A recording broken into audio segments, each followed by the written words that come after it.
संस्कृत मित्रों, आज हम चर्चा करेंगे संस्कृत में समास शब्दों के दूषित प्रयोग इस विषय पर। आज संस्कृत भाषा में जो समास की विशिष्ट परंपरा रही है, उसके शब्दों में यत्किंचित प्रदूषण दिखाई पड़ता है।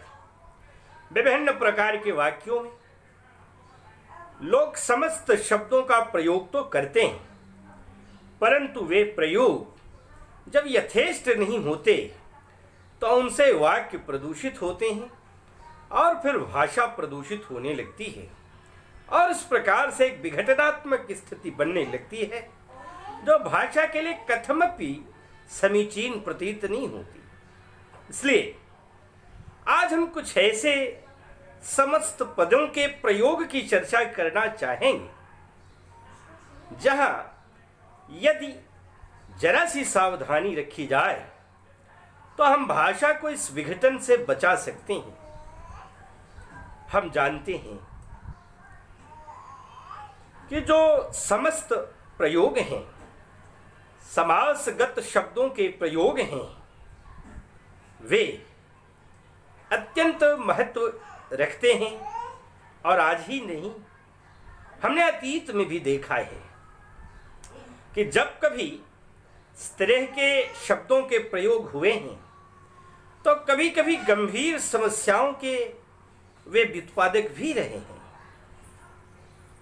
त्वष्टा नाम के एक ऋषि का नाम हमने सुना है और उन्होंने इंद्रहंता पुत्र को उत्पन्न करने की मंशा से एक यज्ञ किया था और वहां पर उनके जो शिष्यगण थे उन्होंने यज्ञ में इंद्र शत्रु वरधस्व इस वाक्य का प्रयोग किया था। माने इंद्र शत्रु, इंद्र से शत्रु इंद्र शत्रु, इंद्र का जो शत्रु हंता के अर्थ का शब्द यहां रहा का इंद्र का हंता, इंद्र को मारने वाला पैदा हो, इस भाव से उन्होंने इंद्र शत्रु वरधस्व इस शब्द का प्रयोग करके उस यज्ञ को अनुष्ठित किया था। किंतु थोड़ी सी चूक हुई उन अनुष्ठान करने वाले त्वष्टा के शिष्यों से और उन्होंने इंद्र से शत्रु इस शब्द, इन दो शब्दों के प्रयोग से बना हुआ जो समस्त पद इंद्र शत्रु था उसमें उन्होंने अंतोदात्त उच्चारण कर दिया था। चार स्वर हैं, उदात्त, अनुदात्त, स्वरित और प्रचय। वहां उन्होंने अंत में उदात्त का उच्चारण कर दिया जिससे अर्थ होना चाहिए था इंद्र से शत्रु अंतोदात्त उच्चारण किया जाना चाहिए था, तो बन जाता इंद्र से शत्रु माने इंद्र का हंता वर्धस्व बढ़े उत्पन्न हुए, किंतु उन्होंने अनुचित प्रयोग कर दिया और वहां अंतोदात्त के बजाय आद्युदात्त प्रयोग कर दिया। पहले ही उदात्त हो गया तो वहां अर्थ उलट गया और बन गया इंद्र शत्रु यस्य सह इंद्र शत्रु वर्धस्व। इंद्र है हंता जिसका, ऐसा व्यक्ति पैदा हो तो फिर त्वष्टा को ऐसा पुत्र उत्पन्न हुआ विश्वरूप जिसका इंद्र ने वध कर दिया। तो यहां जरा सी कमी रही। इंद्र शत्रु जो समस्त पद है इसमें अंतोदात्त के बजाय आद्युदात्त उच्चारण कर दिया और फर्क इतना पड़ा कि जो हमारी अपेक्षा थी उससे बिल्कुल विपरीत कार्य हो गया। श्लोक प्रचलित हो गया, दुष्टः शब्दः स्वरतो वर्णतो वा मिथ्या प्रयुक्तो न तमर्थमाह सवाग वज्रो यजमानम हिनस्ति यथेन्द्र शत्रु स्वरतो पराधात। तो इसलिए मित्रों, बहुत सावधान रहने की आवश्यकता है।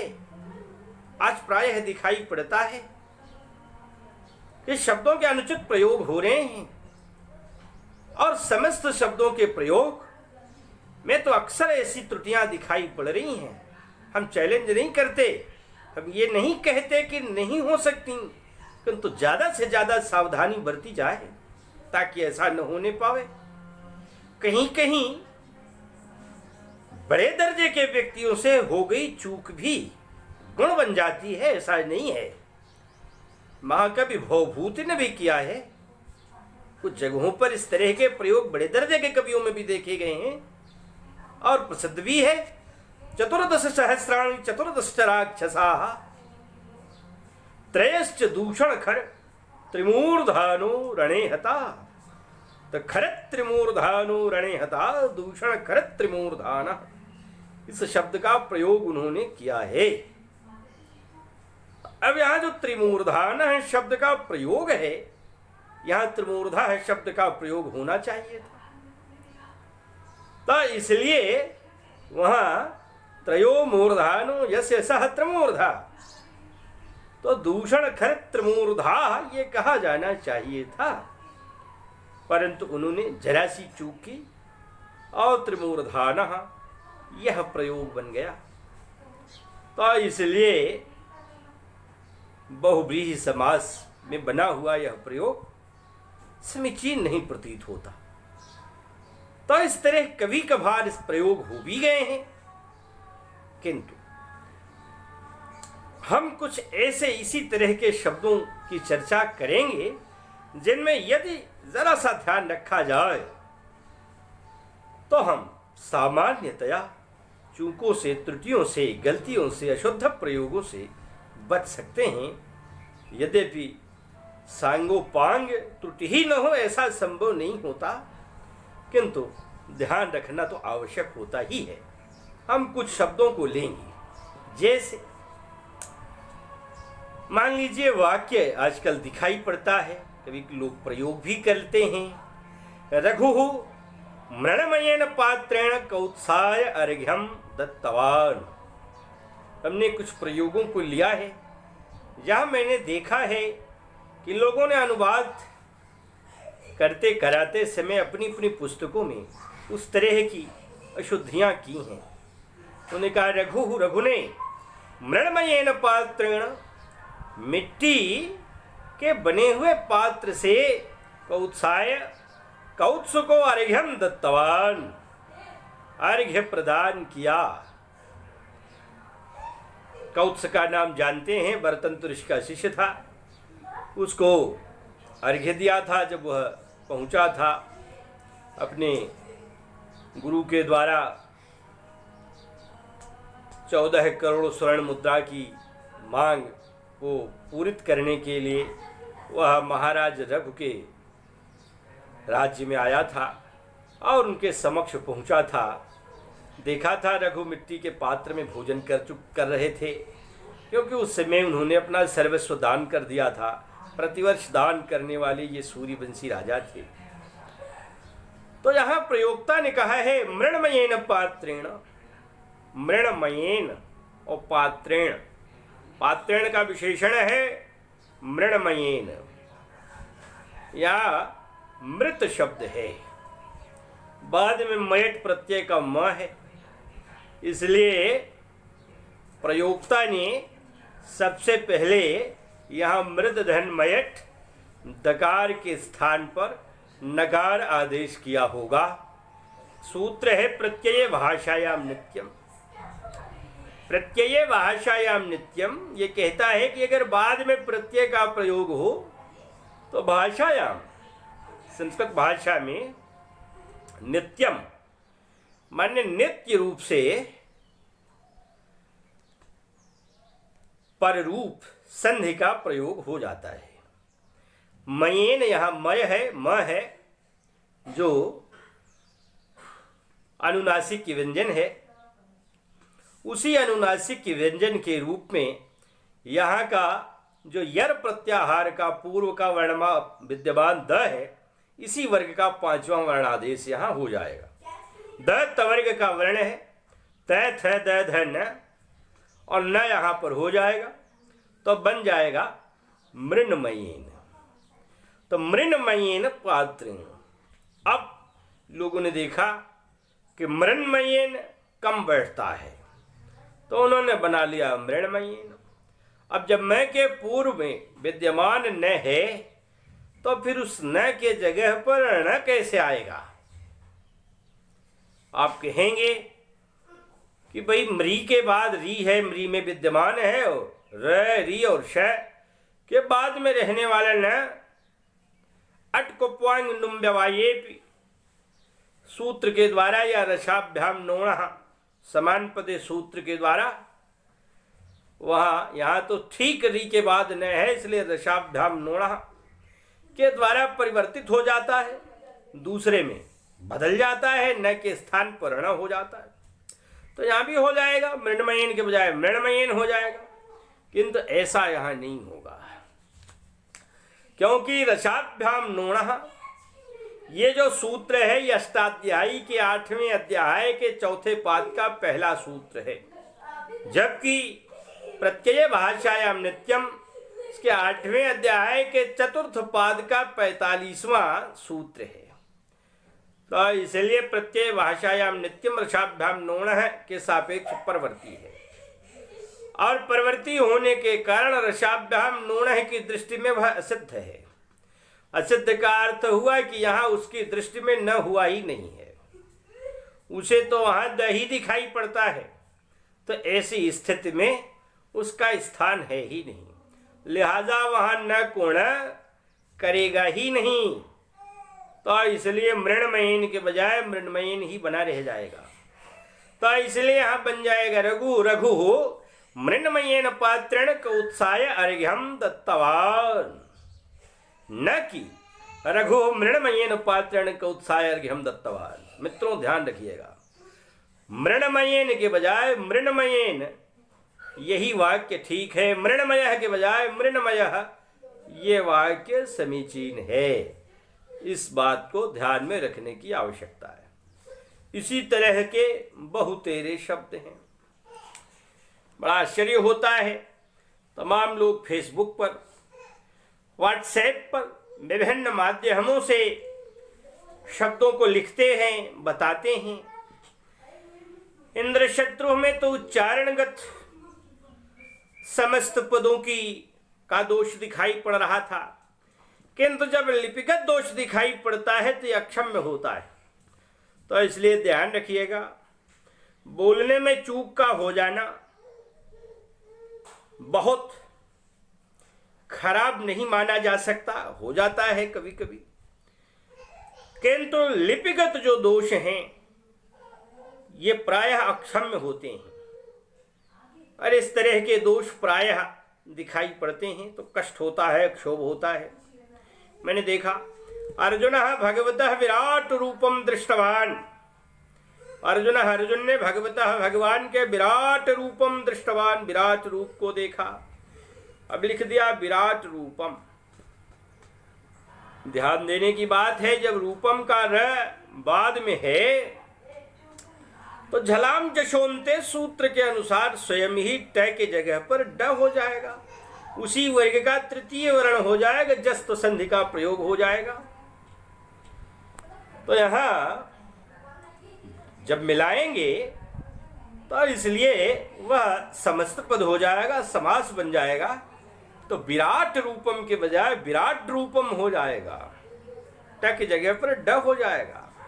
और झलाम जशोंते ये नित्य संधि है, तो इसलिए जानते भी हैं कि संगीतैक पदे नित्या नित्या धातु उपसर्गयो, नित्या समासे वाक्य तो सा विवक्षा अपेक्षते, वाक्य को छोड़ करके बाकी समास आदि में तो यहाँ नित्यता है।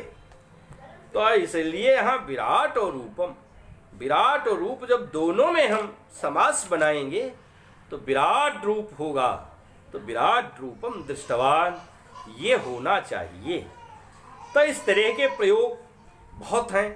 षट धन अधिकम, षडधिकम, यहाँ ट की जगह ड हो जाएगा। कभी कभी सामान्य संस्कृत के जानकार विद्यार्थी भी षटधिकम ट में ही अ जोड़ दिया और बना लिया। भाई देखिए, अशुद्ध प्रयोग करते करते धीरे धीरे प्रकृति बनने लगेगी और हम व्याकरण से पलायन करने लगेंगे। तो इसलिए हम उसको विशेष रूप से देखें उसका परिमार्जन करते रहें, उसका बार बार हम अवलोकन करते रहें, समीक्षण करते रहें, ताकि चूक न होने पावे। भगवत भक्ति, भगवत भक्ति तक जगह पर द हो जाएगा। दिक भ्रम, दिशा का भ्रम हो गया, कहते दिक भ्रम हो गया ना, दिग भ्रम हो गया, क के जगह पर तृतीय वर्ण। तो इन सब स्थानों पर झलाम जशोनते माने आपकी जस्त संधि काम करेगी। तो इस तरह के भी प्रयोग हैं जो कि समस्त कहते हैं। कभी कभी तृतीय के जगह पर प्रथम वर्ण का प्रयोग होता है, तो वहां पर भी लोग ये चूक करने लगते हैं। तो खर्चा का प्रयोग होना चाहिए तो वहां करना चाहिए उसको। से विराट स्वरूपम, तो विराट स्वरूपम के बजाय विराट स्वरूपम, क्योंकि स्वरूपम का जो स है ये खर है और खर बाद में है, तो उसके पहले जल को चर आदेश हो जाता है। तो इसलिए ऐसे स्थलों पर हमें इस बात का ध्यान रखना चाहिए कि वहां ड नहीं, वहां ट होगा। विराट स्वरूपम, विराट रूपम, जबकि विराट स्वरूपम, तो यहाँ ट होगा। इसी तरह सदकीर्ति ही के बजाय सतकीर्ति, द के जगह पर ता हो जाएगा। इस तरह का प्रयोग। एक वाक्य मैंने देखा, सार्ध एकादश वादने मम विद्यालय से आरंभ। किसी ने पूछा कि वे विद्यालय कितने बजे शुरू होता है? उसने कहा 11:30 बजे। तो 11:30 को सार्ध एकादश वादने, अक्सर लोग अलग अलग करके भी प्रयोग कर लेते हैं। तो कहा सार्ध एकादश वादने, अब ये कैसे हो गया प्रयोग? तो सार्ध एकादश वादने को आप जोड़ेंगे तो सार्धैकादश वादने ये नहीं आप करेंगे, क्योंकि जो संधि है, जो समास है, वह तो नित्य है। तो इसलिए आप उसमें जोड़ेंगे तो सार्ध और एकादश वादने के बीच में संधि भी हो जाएगी वृद्धिरेज, और वृद्धि का प्रयोग करेंगे तो बन जाएगा सार्धैकादश वादने।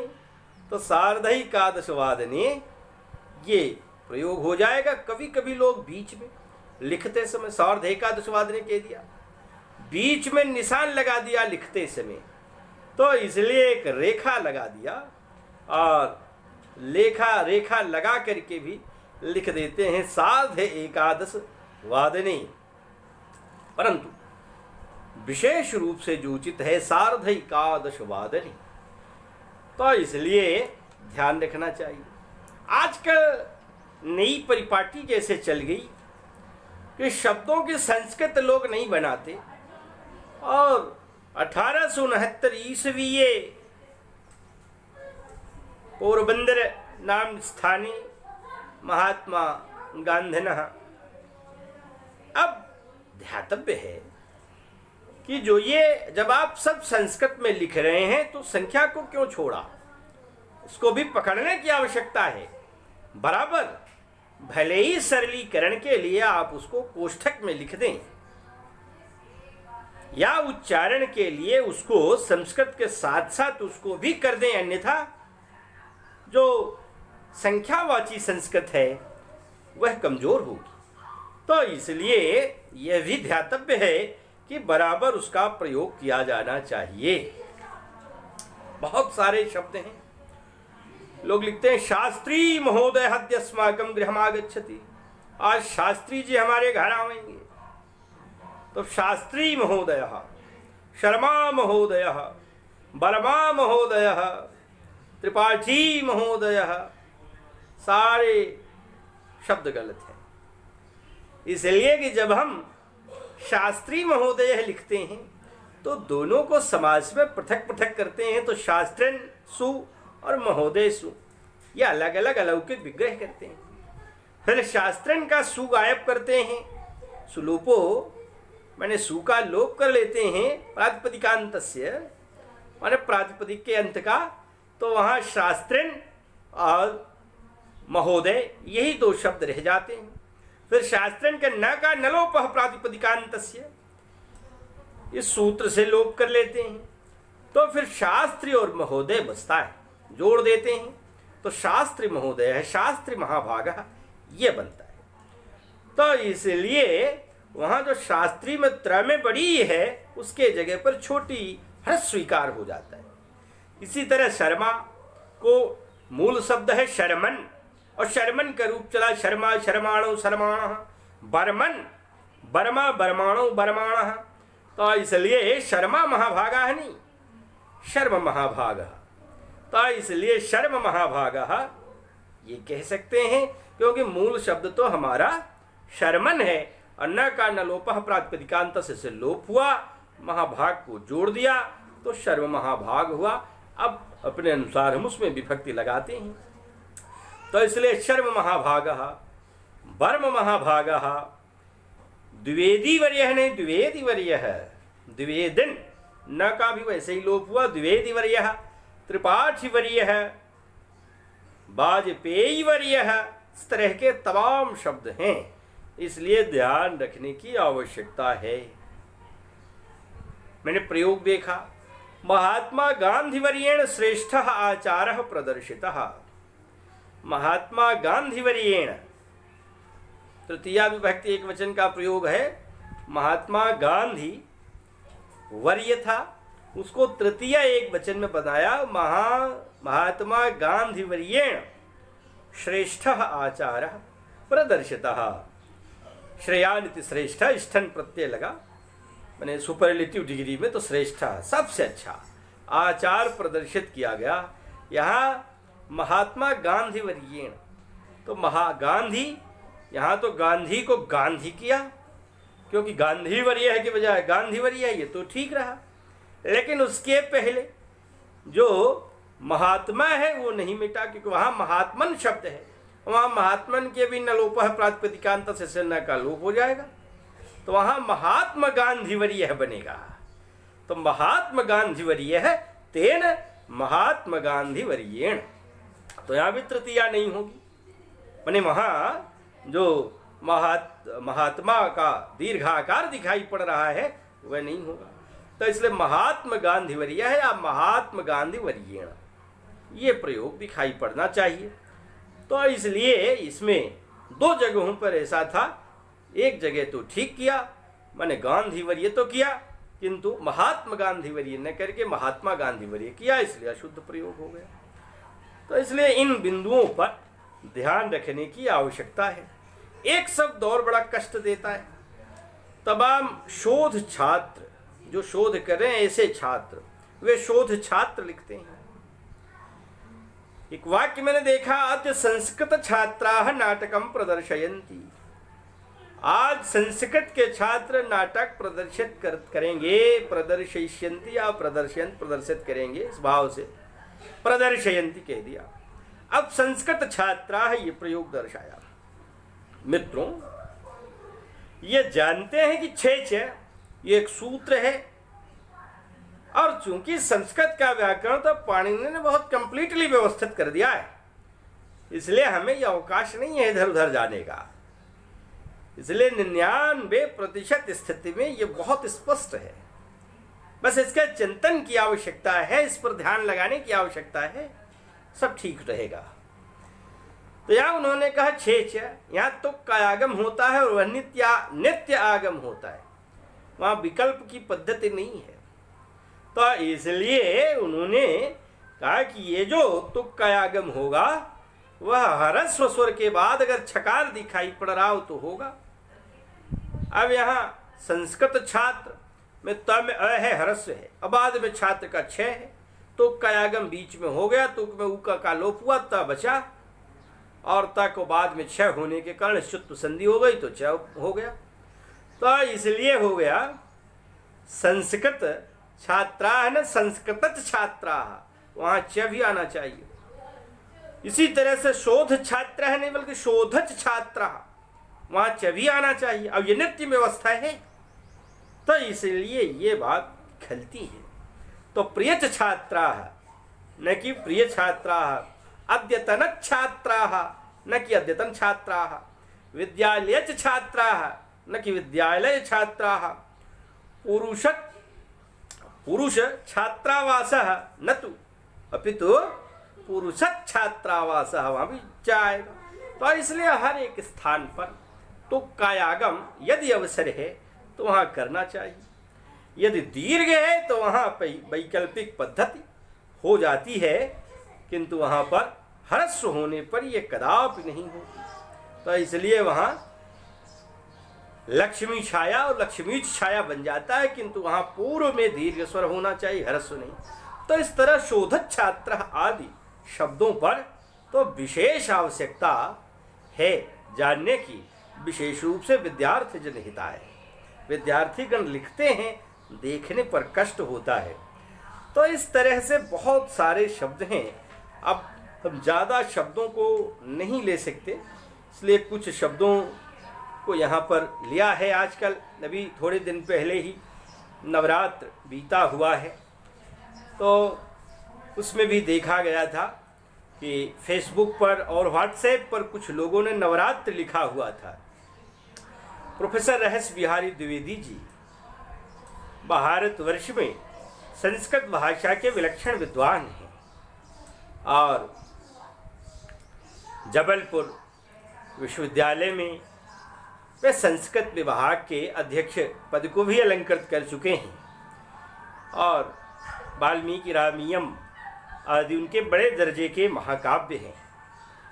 इनके अलावा उनकी साहित्य, व्याकरण, वेद, दर्शन आदि पर बराबर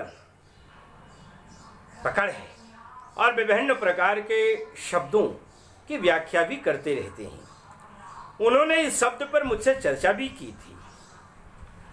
तो इसलिए बड़े दुर्भाग्य का विषय है कि सामान्य अध्यापक और विद्यार्थी भी इन गलतियों पर सावधान नहीं होते। नवरात्रि शब्द का प्रयोग करते हैं, नवानाम रात्रिणाम समाहारः इति नवरात्रम, ये शब्द बनता है और यहाँ जो रात्रि का इकार है इसके स्थान पर प्रत्यय लग जाता है। यह सर्वैक देश संख्यात पुण्याच्च रात्रि सूत्र के द्वारा अच नाम का प्रत्यय लग जाता है। तो इसलिए रात्रि के इकार के जगह पर वह आकार उसका अच का बैठ जाता है। तो फिर ऐसी स्थिति में नवरात्र शब्द बन जाता है, पंचरात्र नवरात्र बने। वहाँ रात्रि का जो इकार है वह नहीं दिखाई पड़ना चाहिए, परंतु तमाम सारे लोगों द्वारा उसका प्रयोग किया जाता है।